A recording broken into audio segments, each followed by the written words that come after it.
What is up, YouTube? What is up? It's Big Boy Rabbit. I am out here in East Central Mississippi. I'm at the Millsap Range because I'm doing a very fun episode for y'all today.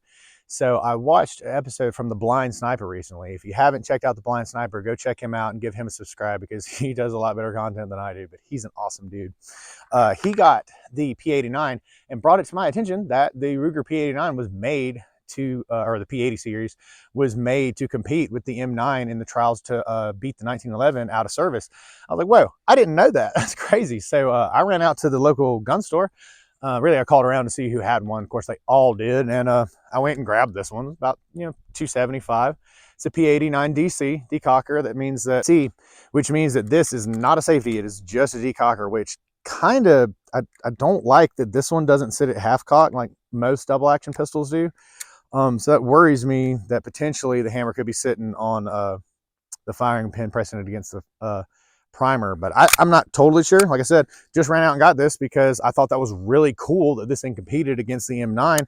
And I've had a million opportunities to get the Ruger P89, but it never stood out to me. It's bulky and weird. But now that I know that it's basically an upgraded 1911, how cool is that? That I wanted to try it out. I wanted to put it against a service M9. This is an actual Beretta M9. It has the steel core and or the steel guide rod. It's not the Beretta 92, so it's as close to the actual service M9 that you can get. And I'm going to put it up against this, just see how close they are, because I've never used one of these before.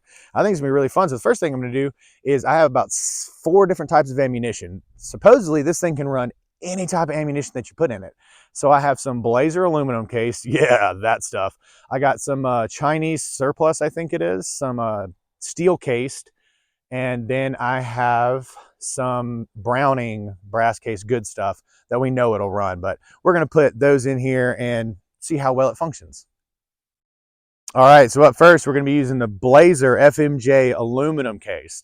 And these do not run good in sub guns. I know I've run a lot of sub guns and it's not good in there, but hey, if this is the tank that it's supposed to be, it ought to be able to feed and use these no problem, right? Let's find out. Oh yeah, ran that absolutely no problem with a really great grouping downrange. Hey, so let's throw some more rounds in here. All right, now the next we're going to be using is going to be the Chinese steel case 9mm, and the Chinese don't exactly use the best powder. So we're going to throw this in here and see if this tank of a gun can run it.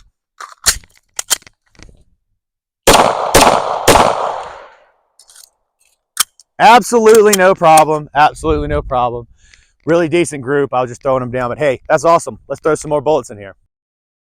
All right, next we're going to be using the absolutely beautiful Browning FMJ brass case. This stuff's absolutely great. If y'all haven't used the Browning FMJ target ammunition yet, it's awesome stuff. We also love their shotgun shells.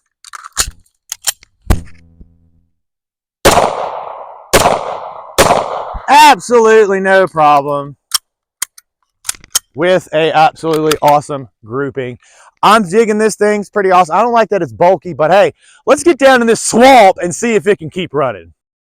All right, so we're going to be putting the Ruger P89. This is the DC model, by the way, the decocking only, against the M9. This is Beretta M9. It's not a 92, it's an M9. 3 rounds of Wolf steel-cased ammunition.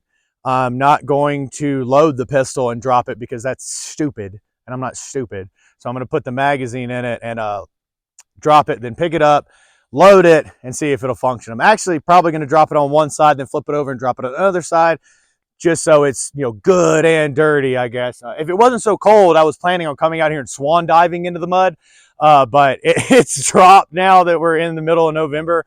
Finally, and it just rained. So yeah, your boy's not going to go mudsliding today, but hey, watch, in December it'll get like 85. I will come out here and belly slide with a gun. Watch, I'll do it. So first up, we're going to do the M9 because I'm pretty sure it's going to function. It's been in the Millsap storage facility for quite some time. We got it out, we oiled it up, and I mean, it sounds just as good as an M9 should. So I'm going to leave it with the hammer down, 3 rounds in. And take a look at this Mississippi swamp mud, y'all. Y'all like some of this? Yeah, that's the good stuff. This is the good stuff. I got to drop it in a way that the barrel does not get obstructed. So happy about it. Yeah, real good. Now, the other side. See all the oil coming out? That's not good. Not good. When you see oil, always make sure to let the water drain out of the chamber. Yes, I know I could bubble my barrel. I got about 10 barrels for this M9. Or make sure it drains out. Rack it up and take the decocking lever off. Try that again. Oh yeah, she functions just fine. Did not cock open on the last one, but I think it's because those steel rounds aren't blowing back quite as good. But hey, she run just like I knew she would, even though now she is pretty much shutting down after that. But hey, that's the way it is when you put mud in guns. All right, now for my brand new Ruger P89 that I just bought. I want y'all to know, like, it's not just like hitting some water and getting wet and a little bit dirty. It's impacting and sinking down in that mud like a good 4 or 5 inches. The mud's totally covering the gun when I drop it in there. So it's getting really bad. Will the P89 function? Mm-hmm. Oh yeah, that went deep down in there. I don't know why I'm letting it drain. It's fine because we got to drop it on this side. Here we go. Don't let the magazine fill with water. All right. Now we'll make sure that there is no water in the barrel and yep, no obstruction. Of course, I'm not going to look down the barrel even though the gun is not loaded. Now, oh, that did not sound as good as the M9. Hey! Boom rain, baby, boom rain. She still works. Of course, just like the M9 didn't lock open on the last one. Oh, that sounds bad. Oh, yeah. This thing's going to need a bath. But, hey, it functions. So, U.S. Army probably could have used this one just as good. I mean, I'm glad that you picked the M9. I am thoroughly glad because I used the M9 when I was in the Army, and it was really awesome. I like the M9. A lot of people don't like it because of the caliber. And, yeah, 9mm FMJ is a problem. It's not good. But 9mm hollow points, it does it. It makes it work.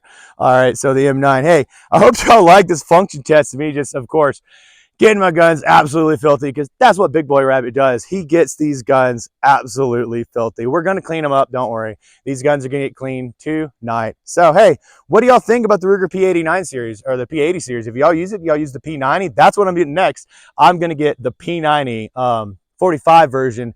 And I'm going to come out here and do the same freaking thing with a really expensive 1911 and then a really cheap B90. But hey, come out here and watch it happen because it's going to be Big Boy Rabbit. If you hadn't already, like, comment, and subscribe it. I mean, come on, get with the program. You should have done it already. And hey, I'll see y'all next time.